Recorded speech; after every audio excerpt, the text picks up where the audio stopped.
बिहार विधानसभा चुनाव 2025, दरभंगा में सीएम योगी का हमला। महागठबंधन में 3 बंदर हैं, पप्पू, टप्पू और अप्पू।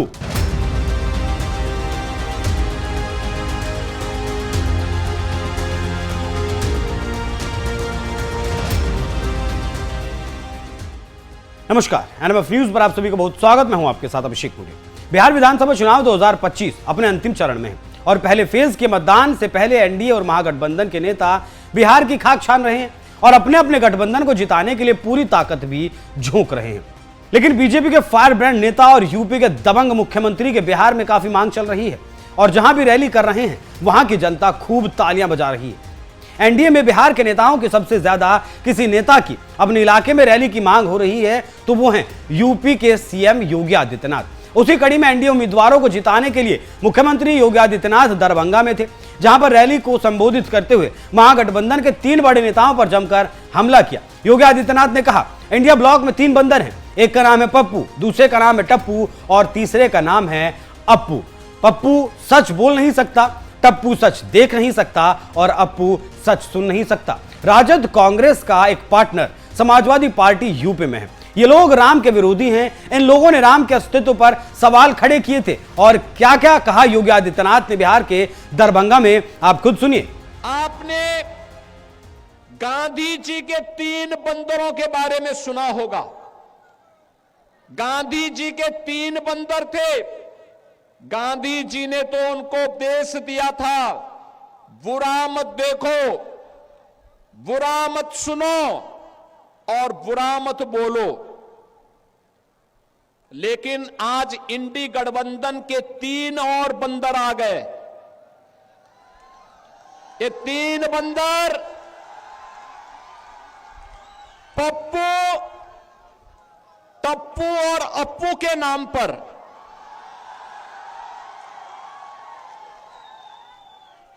पप्पू, टप्पू और अप्पू के नाम पर पप्पू सच बोल नहीं सकता, अच्छा बोल नहीं सकता, टप्पू अच्छा देख नहीं सकता और अप्पू सच सुन नहीं सकता।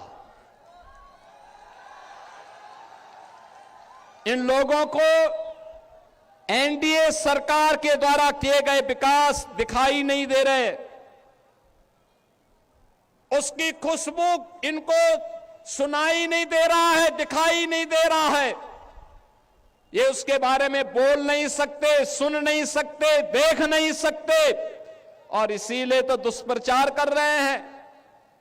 आपने देखा होगा कांग्रेस के नेता राहुल जी जब भी कहीं जाते हैं भारत के खिलाफ बोलते हैं, भारत के खिलाफ बोलते हैं, भारत को अपमानित करते हैं, विदेशी आक्रांताओं को महिमा मंडित करते हैं।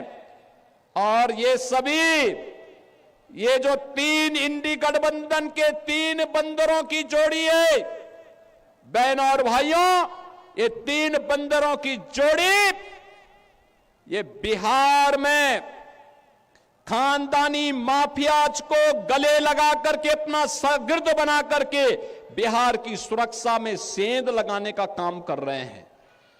बिहार की सुरक्षा, घुसपैठियों को बिहार की धरती में घुसा करके बिहार की सुरक्षा में सेंध लगाना। क्या हुआ था आरजेडी की सरकार के समय? क्या हुआ था आरजेडी की सरकार के समय? बहनों और भाइयों, आरजेडी की सरकार के समय में यहां पर बिहार के अंदर 70 से अधिक नरसंहार की घटनाएं हुई थी। 70 से अधिक नरसंहार की घटनाएं।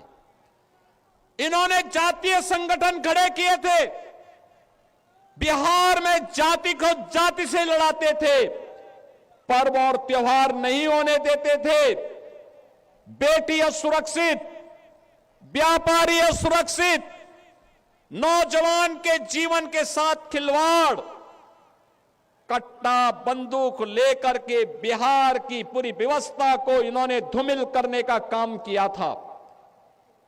बहनों और भाइयों, ये वही लोग हैं जो आपको तो जाति के नाम पर बांटते हैं, घुसपैठियों को आमंत्रित करते हैं, आपकी आस्था के साथ खिलवाड़ करते हैं और फिर राष्ट्रीय सुरक्षा पर सेंध लगवाने का काम करते हैं। बहनों और भाइयों, मैं आज आप सबसे ये कहने के लिए आया हूं, एक केवटी विधानसभा क्षेत्र आपने देखा होगा कि यहां पर से अशोक यादव विधायक रहे हो या फिर आज यहां पर भारतीय जनता पार्टी के मुरारी मोहन झा वर्तमान विधायक के रूप में अब यहां कोई भी दंगा नहीं है, कोई नरसंहार नहीं है, कोई अराजकता नहीं है। अब तो हमारी मिथिला भी चंगा है, विकास के पथ पर अग्रसर बढ़ने का काम कर रही है। और फिर भला क्यों नहीं विकास होगा, क्यों नहीं खुशहाली होगी? ये धरा तो बहुत महत्वपूर्ण है। बहनों और भाइयों, ये धरती इतनी महत्वपूर्ण है, इतनी पवित्र धरती है। ये धरती, यहां पर हम लोग जब मैथिल कवि कोकिल विद्यापति की बात सुनते हैं तो हमें स्वाभाविक रूप से इस धरा का स्मरण हो आता है। बहनों और भाइयों, महाराज कामेश्वर सिंह जिनके शासन में संगीत, शिक्षा, कला और संस्कृत विद्या के प्रचार प्रसार के लिए कार्य हुआ, ये धरती उनकी पावन धरा है। हिंदुस्तानी शास्त्रीय संगीत की जो एक विशिष्ट विधा है, दरभंगा घराना, ध्रुपद शैली, इसका जन्म भी इसी दरभंगा में हुआ है। और यही नहीं, मैथिली भोजपुरी संस्कृति के छठ पर्व को पहचान दिलाने वाली पद्म पुरस्कार से सम्मानित शारदा सिन्हा की धरती है। और यही नहीं बहनों और भाइयों, यहां की मैथिली भाषा अटल जी के समय में संविधान की 8वीं अनुसूची में शामिल हुई।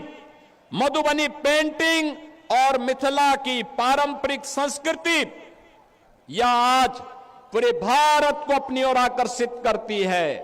यही नहीं, भारत के संविधान के सभा के अध्यक्ष, देश के पहले राष्ट्रपति डॉक्टर राजेंद्र प्रसाद जी इसी दरभंगा में उन्होंने अपनी पढ़ाई की थी। और ऐसी पावन धरा पर आज मुझे आने का अवसर प्राप्त हुआ है।